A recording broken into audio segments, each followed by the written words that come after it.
Hi, I'm Tandile, And I'm Nyra. and this is Take Back Pleasure, a podcast where we're going to be discussing everything sexual pleasure and empowerment. And for this first episode, we're just going to dive into our personal journeys with pleasure. So, do you want to start up? I can start. It's okay, I can start. All right. Yeah. Also, y'all prepare yourselves because I have ADD, I have a serious problem, and I'm easily distracted. So, if this is a little messy, We that's take why. we take the messiness here. We love it. Exactly. Thank you.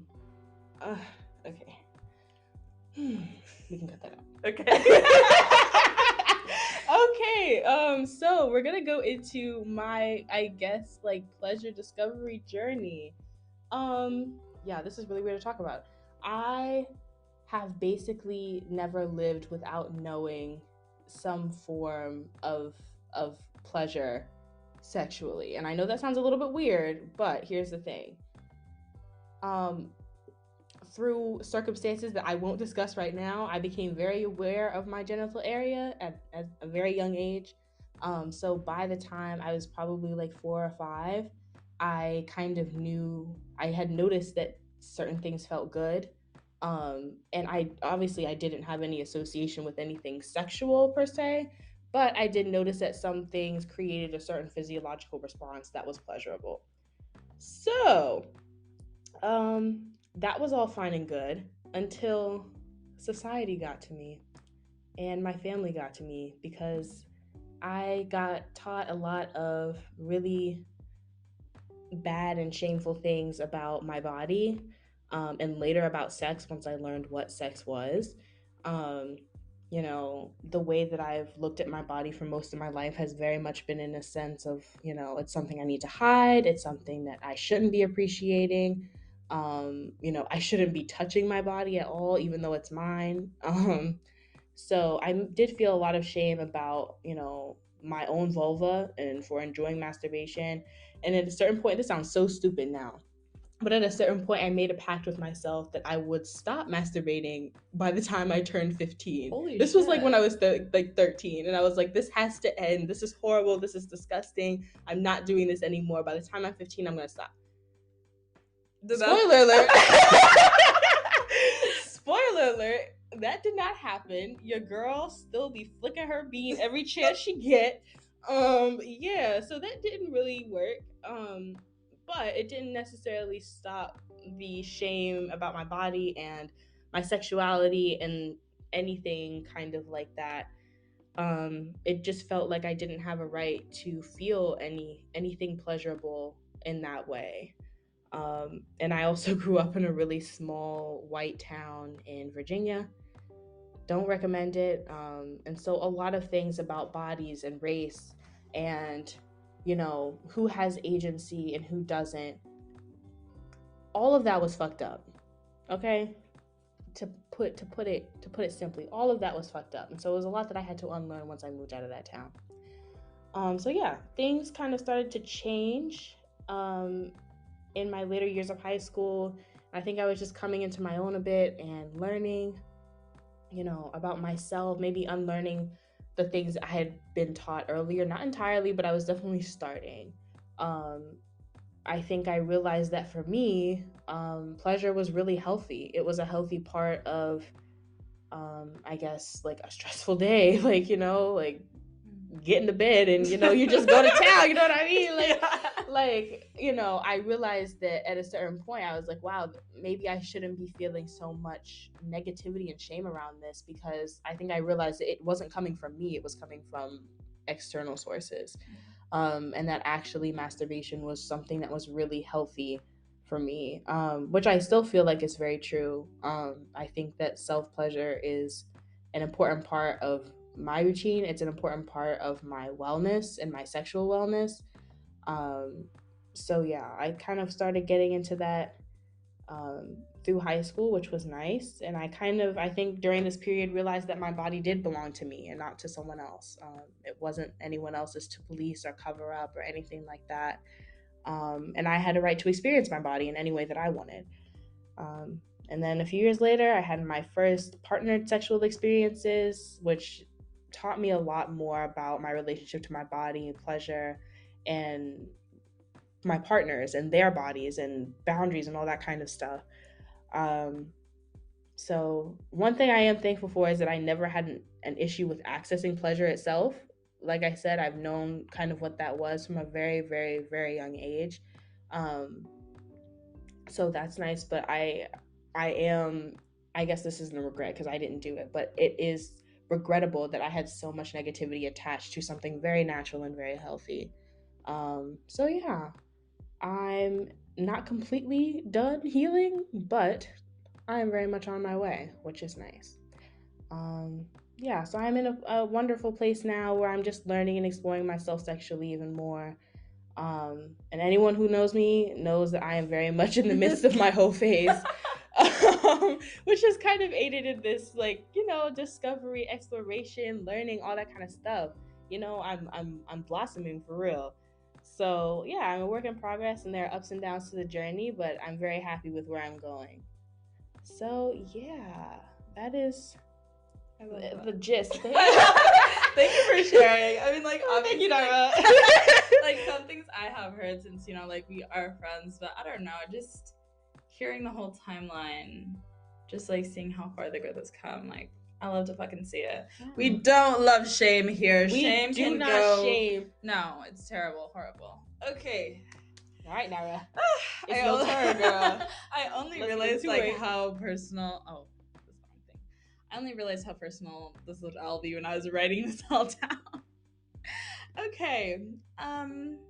So I feel like my first conscious like experience with pleasure happened around 11, but like obviously like before that stuff I don't remember. Like my mom, a little story time. We get into it. My mom would like, we were watching some show when I was like 5 years old, and I was like caressing my legs, and she's like, "What's going on?" And I was just like, "Oh, I just feel like weird. I feel funny." Like, and I was referring to my genitals, and she was just, I think she was like tickled by it. She just like, because I don't know, it's like a 5-year-old kid. It's just like, it's whatever. So like that was the first time, one of the first times, I guess. But when I was 11, I was an avid Twilight fan, right? And of course, when you're a fan of YA type things, you get into the fan fiction. And in that fan fiction, I was eating that shit up. I loved the Twilight fan fiction. But then I got into smut. And for those of you who don't know, smut is just, they're books. It's a category for books that are very explicit sexually wise. So as an 11-year-old, that was like, it kind of freaked me out, but I also didn't stop reading it, so it was really weird. So you never stopped reading. Exactly. You never stopped reading. I just like kept going. And it was funny because when I was around that age, I literally couldn't even say penis without like having a visceral reaction. Like it freaked me out. But I was reading this like intense shit. I will not describe it. But what's interesting is they don't ever describe like anatomical like parts and body parts. It's always like, oh, it's just like to the hilt and like all this shit. So I'm hilt? Like his hard, yes, like a yes, like a sword. They're like his hardness against the apex of my thighs. So it's really, I digress. I never heard that one before. But I continued that fan fiction reading till like high school before I like stopped, because some of it, I will give it up to those fan fiction writers. So they were doing the damn thing. Some of them could really write, and they were freaks. So I love it. I love to see it. But then when around high school, 17, but like reading the fan fictions, all that stuff. Obviously, you know, it was giving me stimulation. I was like masturbating acoustic, which I mean, just my fingers, no toys or anything like that. And when you said that, I was like, I'm sorry. I always forget what that means because that's just always how I've masturbated until like 2 months ago. You know what? Actually, we'll talk about that later. Okay. But I was doing that, I think, probably like late middle school, early high school. And then when I was 17, I said, in the wee hours of the morning, literally it was like 3 a.m. and I was on some little website. I'm like, I'm gonna buy a vibrator. So I did. But the funny thing is that after I bought it and I was using it, I didn't realize I was having orgasms because I like my sex education really like failed me because I was never taught like what an orgasm is supposed to feel like, what it's supposed to look like. So I always expected, somehow I always like blew it up more in my head. So I always expected my body to do more and to feel more. And I was just like, I'm not doing and feeling like whatever unrealistic expectation I have in my head, so I must not be having them. Right. And I didn't realize it's like, oh no, actually I was, until I got to college. Girl, you were gaslighting yourself. Fucking crazy. You were gaslighting yourself. Like, but because, so like, you know, I was doing my little thing. I bought like, I think 2 more vibrators. So I'm like, maybe I just need something different. Maybe I just need like different sensations, because like clearly this shit's not working. But you know, my legs were shaking, all the heavy. Bro, it's crazy. It's crazy. The whole time, your clit was like, please leave me alone, and you were like, oh my gosh, I apologize to her every now and then. But then when I got to college, because I didn't think it was hard. I thought it was hard for me to have orgasms when I was with partners, you know, hooking up, all that stuff. I felt like I was putting a pressure on them and on myself to like have this pleasure or whatever, and that did not end in some good experiences. I think I told you. Yeah, I might get into that. I'm not gonna get into that now. We'll talk about all of this later. Yeah, I feel like it led to like me being in scary situations, me being in like situations that like left me numb after, because I'm just chasing this ideal. Right. But then my little recent flavor of the month, I had to let him loose. But he like kind of taught me, and I hate to attribute anything to a man. It's okay to learn. But it's okay to learn from your partners. Like, I'm serious. It's okay to learn from your partners, even if they are men. It's okay. It's okay. It is. And he taught me like not to put less pressure, because I always thought every encounter I had with somebody who I was going on a date with or whatever, it had to end in sex, and if it didn't end in sex, then it wasn't like a successful interaction. Right. But with him, as you know, he never had sex. But it was like, I almost love that, because we could just enjoy. And it's not like you didn't do anything. Exactly. Oh, no, sorry, I completely outed Nyra right now. I'm sorry. It's my favorite. But that's true. It's not like we didn't do anything. There's, you know. But still, like, the whole, and actually, you know what? If you're listening to this right now, we're recording this on a Friday.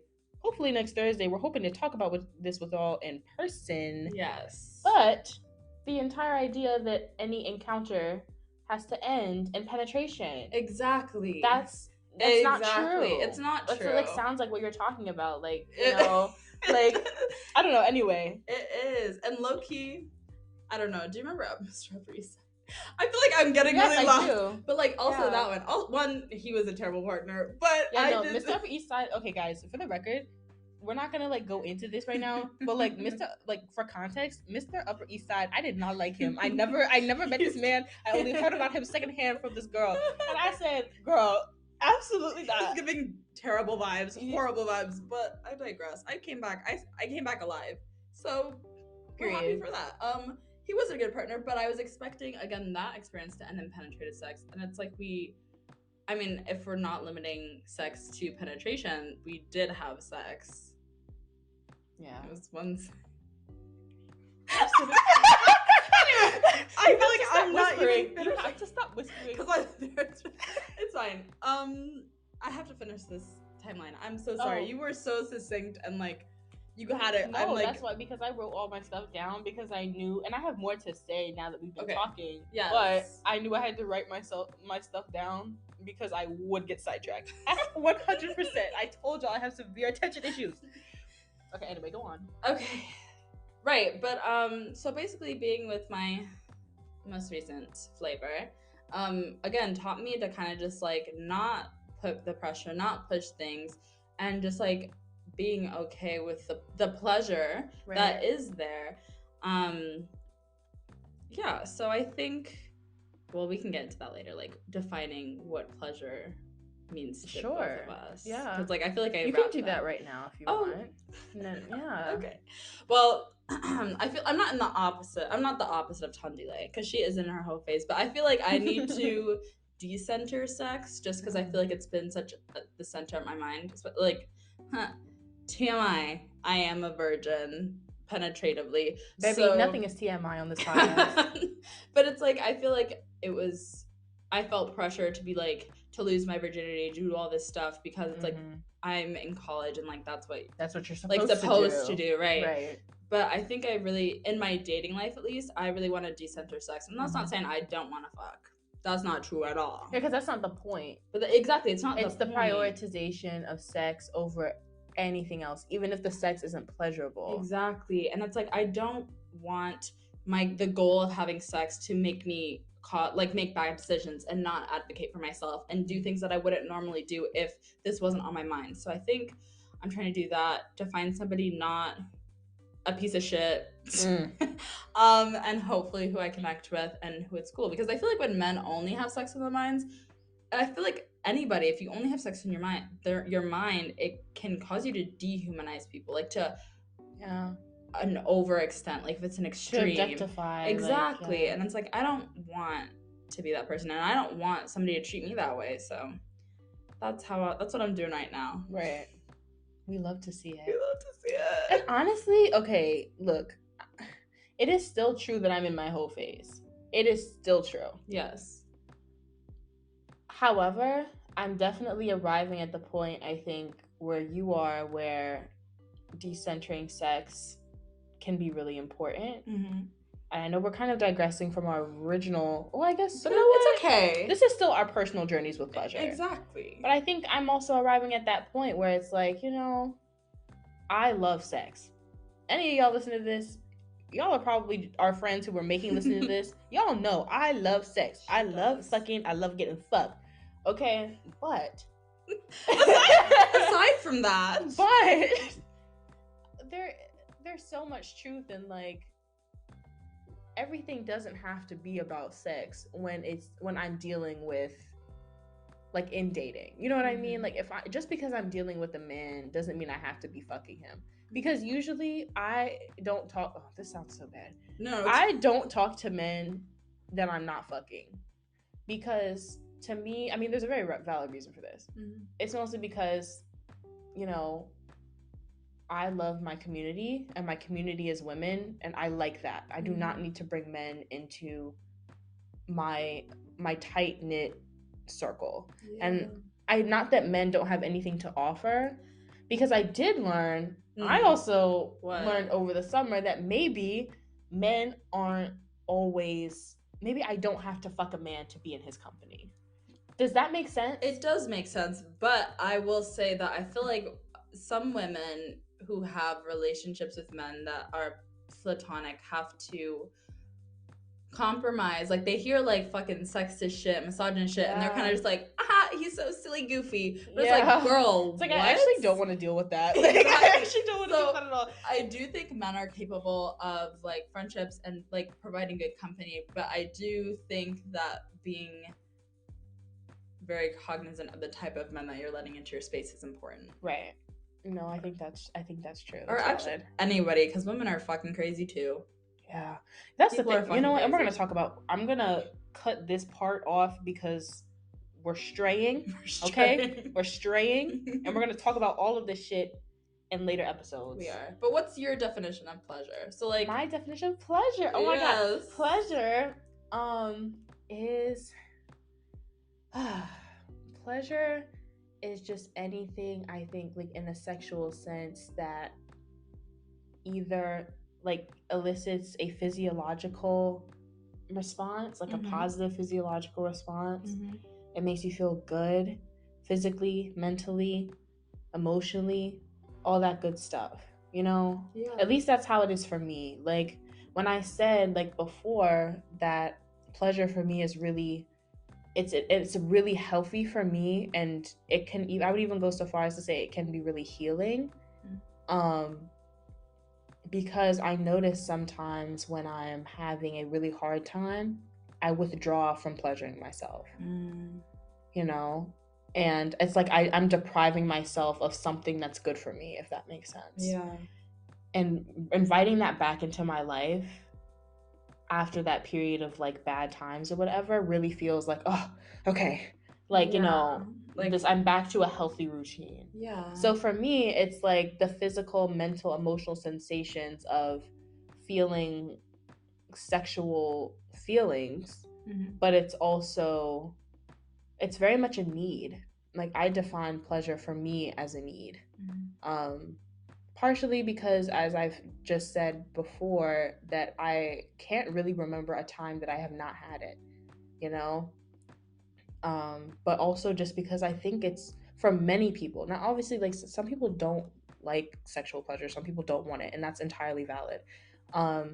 But for me, it is very much an integral part of my self-care, of my self-love, of my appreciation for my body, all of that kind of stuff. So yeah, that's how I feel about pleasure. I love pleasure as like a form of self-care. And it's like almost, I don't know if this is like too religious to say, but just like worshiping and revering yourself. I love that. Oh my God, I feel so hot when I masturbate, bro. Like, I am so sorry. I really do, because it's just like, and it's not even just like I feel hot. It just feels like, wow, like I'm in this experience with my body, and it's very grounding. And it's funny because actually something that I've been struggling with lately has been not feeling grounded in sexual experiences, either by myself or with other people. Like, I feel like my mind is going other places and it's taking away from the experience, you know? Yeah. And you can't and it's get like in there and focus. when usually pleasure used to, so I don't know, I mean, I'm saying this like I don't actually know what's going on with me right now, you know? I think I'm just in a little sexual funk. It's fine. But it's so interesting how usually pleasure really grounds me in my body and in my physicality. And I think that's something really beautiful. So yeah. It is. Also, I don't know, masturbating just makes me like feel at peace, because after a good nut, guess what I'm doing? I'm knocking out. I'm going to sleep. Oh my God. Gosh. Like, it's just like the tiredness, it feels like even that tiredness feels like relief. Yeah. And I'm just like, that's how you knew you were having, that's how you should have known that you were having orgasms that whole time, because you said and then all of a sudden I don't know, like, because I feel like maybe something was supposed to like explode out of me or something like that. Well, I know, like that some people are squirting, also happen, but it's just like I don't know, and then I thought it was the whole thing. I don't know, whatever, but yeah. Okay. Okay, so that brings us to the close of our first episode. Oh my gosh. Thank you guys so much for listening. We are going to be coming back with more I'm sorry. We're going to be coming back with other topics, other episodes. Most of them, like, you know, if you didn't really identify with this episode because it was kind of about us, like, that's fine. In the future, we're probably going to be talking about, you know, more general things. Yeah, but we are going to be bringing in stories. We are going to be bringing in stories, okay? We're going to connect it to our experiences, but we just want to kind of introduce ourselves and, you know. In the most personal way possible. Yeah, like, literally, like, in the very personal way. Like, I don't think I've ever explained that journey, like, out loud. Like, so you know strange. I mean? So, you know, thank you guys, like, for your patience and for listening, and I hope that you know, come back. And also think about your own journeys with pleasure. Like, thinking about where you started and where you are now is very refreshing. Indeed. Clearly from personal experience. So think about it. Tune in the next 2 weeks. We'll be back with another episode. All right. Bye.